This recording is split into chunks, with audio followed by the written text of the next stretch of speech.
Hello again.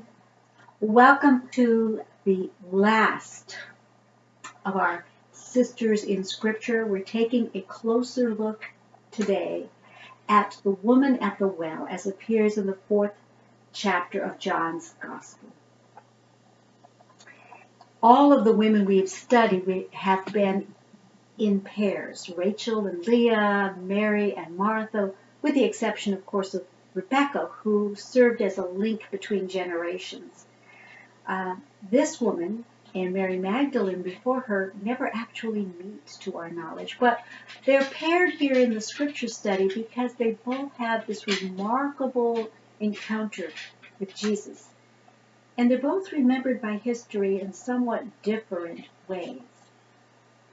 So today, we're going to take a look at her. You've been looking at her. I hope you really stretched your mind muscles in taking this dialogue apart, looking at it back and forth between Jesus and the woman, and seeing what it had in there to learn. What we're going to do next is an exegesis of the text. I don't think we've used this word before. Exegesis comes from the Greek, and it's about a complete taking it apart and studying it, getting all the background so that we can arrive at an understanding. We're going to use a feminist critique for this. I'd like you to note what your internal reaction to that word was, or if it was a cool, or if it was a, I don't know about that. So just note how you responded and kind of set that aside so you can enter into this exercise. I'm going to rely here heavily on the work of Sandra Schneider's. Her credentials are on page 105 of our text, and there are a lot of other people who have interpreted this the way she does, but she does a very good job of it. Feminist criticism uses the various tools of biblical scholarship that we've been using all along, but it does so with an approach assuming that the text itself, the Bible, is androcentric. I'm not sure we've used that word before. Androcentric, okay? Another good word for you. This means male-centered. We've already talked about the fact that it is a patriarchal text, and that's not surprising given its history. We know that while God is the author with a capital A, God uses human authors, men, who themselves are limited by their understanding and the times in which they live. They make choices about what to say, what not to say, and how to say it. Similarly, the interpretation of Scripture down through the years has been the domain exclusively of men, until recent times anyway, as scholars, as pastors, and as homilists. And they themselves were trained by men in a male-dominated church and world. Now, given that there's a certain incapacity then for them to view things as anything other than men, there's a built-in partiality that this entails. Now, feminist critique has its own bias as well, but bringing this lens into the scriptures to view it that way can sometimes serve as an alternative or even a healthy corrective from time to time. So let's take a look at the historical setting for this story. The Gospel of John is being written to the Johannine community, that is the community that gathered around the beloved disciple, John. And what Sandra Schneider's contends here is that this story is being told to address a situation that exists in this community, that there is tension arising between the Jewish Christians and the Samaritan Christians. We don't always think about there being Samaritan Christians. Jews became Christians and Gentiles became Christians, but so did Samaritans. And so now we have these two former enemies in the same community. And she's saying there's tensions existed here, and this particular story is included in the gospel to address that. Let's also take a look at something that I suspect you noticed right away. There's significance to the type of story this is. It's called that, in fact, a type story. A man meeting a woman at a well. Okay, Abraham's servant met Rebecca that way. That's where Rachel and Jacob met. Actually, we didn't cover it, but Moses and his wife Zipporah have an encounter at the well. Also, John is using a lot, where does this lead? It leads to a bride and a bridegroom. And John is using a lot of wedding imagery. We already have the wedding at Cana, and John the Baptist refers to Jesus in the chapter before this as the bridegroom and himself as the best man. So this is setting the scene. The readers of this would understand that what is coming is an important encounter of extraordinary importance and implications. We also want to see this within that larger setting that scriptures describe as the Cana to Cana episode.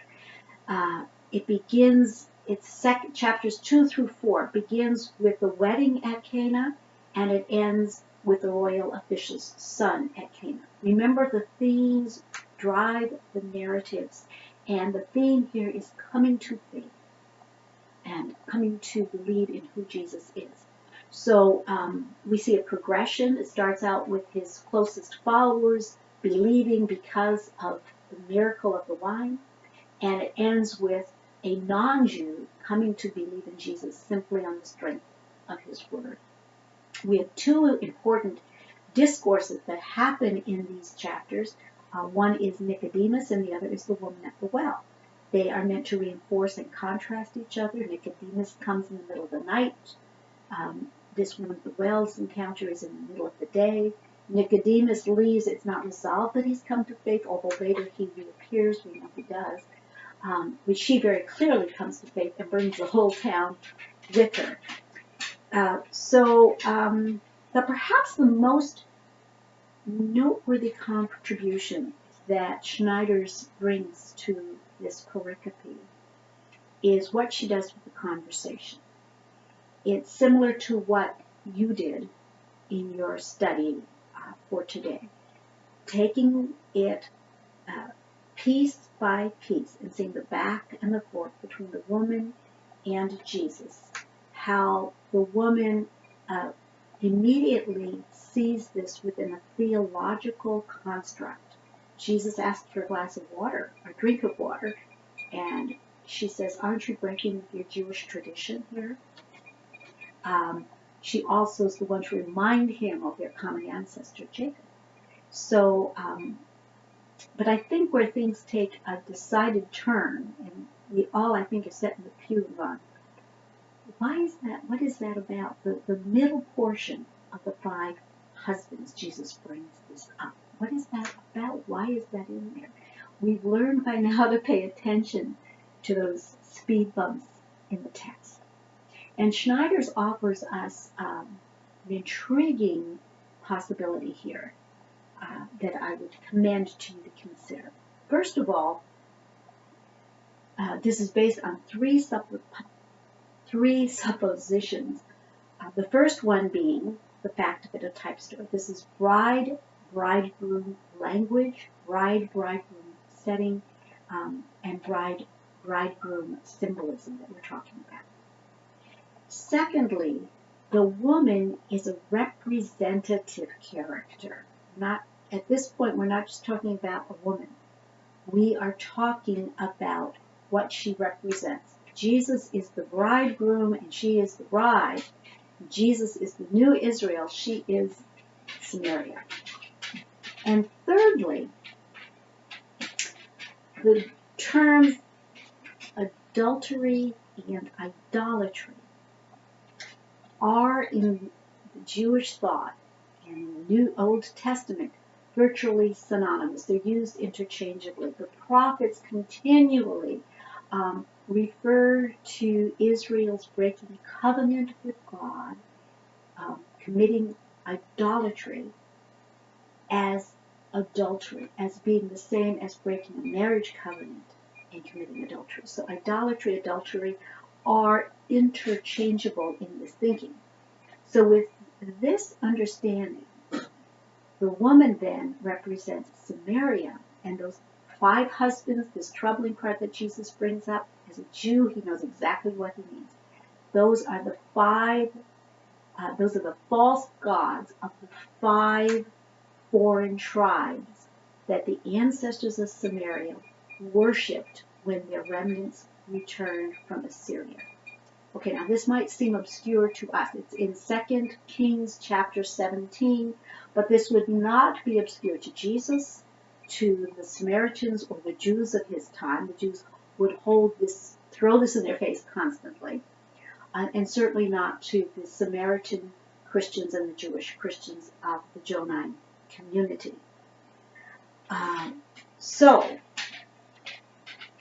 Snyder sums this up quite nicely in saying, the entire dialogue between Jesus and the woman is the, quote, wooing, end quote, of Samaria to full covenant fidelity in the new Israel by Jesus, the new bridegroom. It has nothing to do with a woman's private moral life, but with the covenant life of the community. And nowhere in the 4th gospel is there a dialogue of such theological depth and intensity.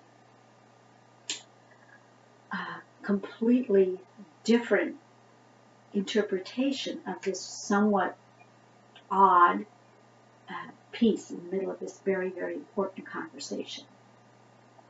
I offer that to you not as the definitive explanation of what's going on here, but one to be considered and be aware of, because it kind of makes some sense.